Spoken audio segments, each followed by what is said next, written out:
2011 marks the 20th anniversary of this iconic nameplate, and to celebrate, they've come out with an all-new Ford Explorer. This thing has been selling like hotcakes. Buyers have had to order them months in advance. So let's find out what all the fuss is about.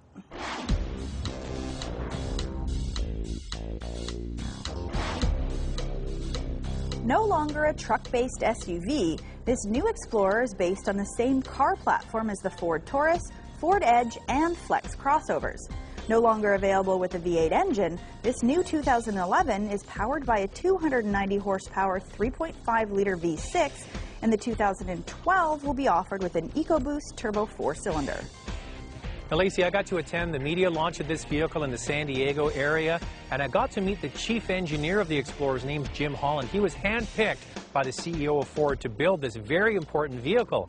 And I asked him what the #1 job was in engineering this vehicle. He said fuel economy. This 2011 Explorer is 25% more efficient than the outgoing model, and aerodynamics play a large part in achieving this. The bold design isn't just attractive, but 12% more efficient at slicing through the air. Plus, the car-based platform is much lighter than the outgoing truck-based unit.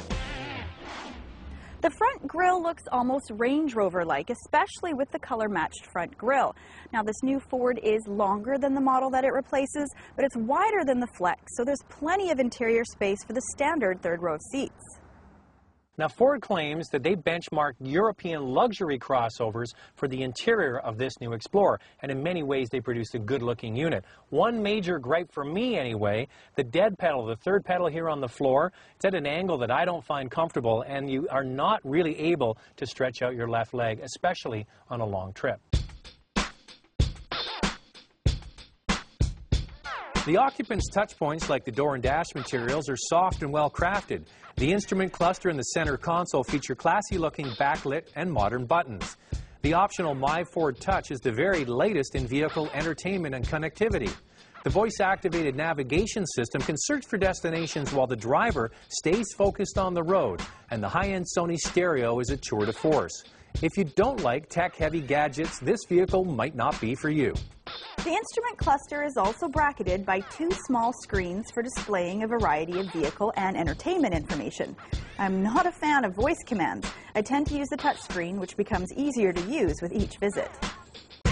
Ford is classing the Explorer as a mid-size crossover, so the second and third row of seats aren't quite as roomy as the full-size Flex is. But you know what? There's plenty of room back here for most families. Now, don't be fooled. This is a big crossover. For some people, it might be a bit overwhelming. Now, earlier I mentioned Jim Holland, the chief engineer of this new Explorer, and he had a key few targets for this new product. He wanted it to be quieter on the inside than the competition, a capable SUV, and also to handle better with less body roll. This new Explorer easily achieves these targets compared to the old model, but there had to be some sacrifices to meet these new objectives.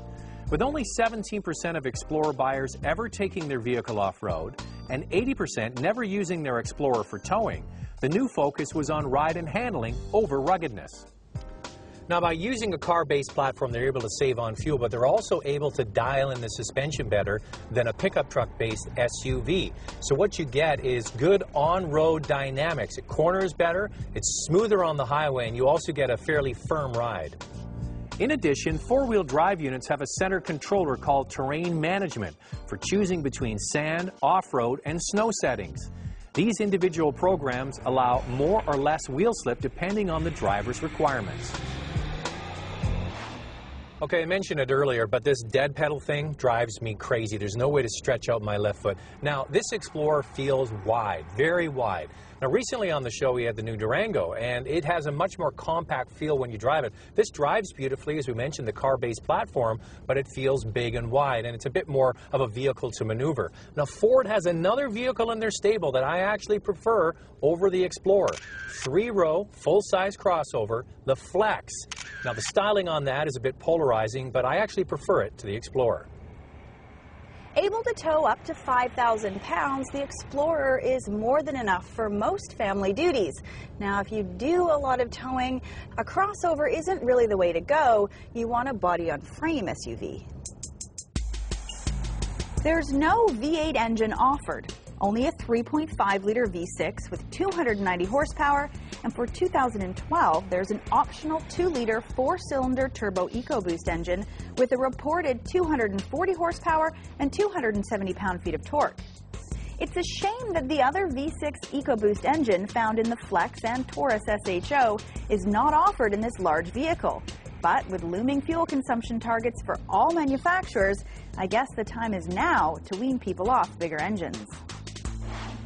I think one of the greatest things about driving this new Explorer is its car-like drive quality. It's got a very comfortable suspension and a light steering feel, but if you're in the market for something that feels a little bit more rugged, this isn't for you. You know what? This new Ford Explorer front-wheel drive base model, just over $28,000. You quickly kick over 30 when you get into all-wheel drive and add more toys, but there really is a price range in an Explorer for most people in the marketplace. Is this new 3-road Explorer just what the public's looking for, do you think? You know what, Zach? The old Explorer, I could take it or leave it, but this new one, I love it. First of all, the exterior styling is a huge improvement, I think, over the last model. Very handsome looking. Get onto the inside of this Explorer. The dash and the layout is really upscale looking. The use of fabrics and materials looks high-end. This V6 engine is more than adequate for most people, and the shifts are very smooth. And, you know, Zack mentioned it earlier, but there's a huge improvement with fuel economy over the outgoing model as well. And on the downside, this Explorer impressed me. My only complaint is that for a mid-size crossover, it drives big. It feels long and wide. That's it. All right. For me, I like the styling. I agree with you there. It's a refined, smooth, quiet, good handling vehicle. All of that thanks to that car-based platform. You get 3 rows of seats as standard equipment, and the starting price is great. Recently, we had the Durango on the show. It started at like $38,000, $39,000. You can get this one starting at $28,000. Granted, it doesn't have much in it, but you can get it if you need those 3 rows of seats. So there's good value there.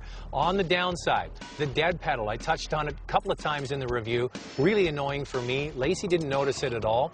The My4 touch system can be overly complex. The voice activation doesn't always work as described. The push buttons aren't accurate, and sometimes the Navi lags behind what you're really doing on the road.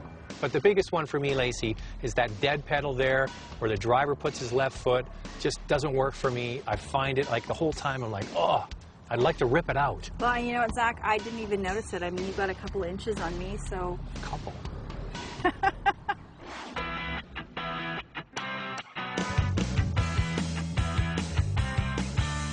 See all our reviews 24 hours a day at drivingtelevision.com.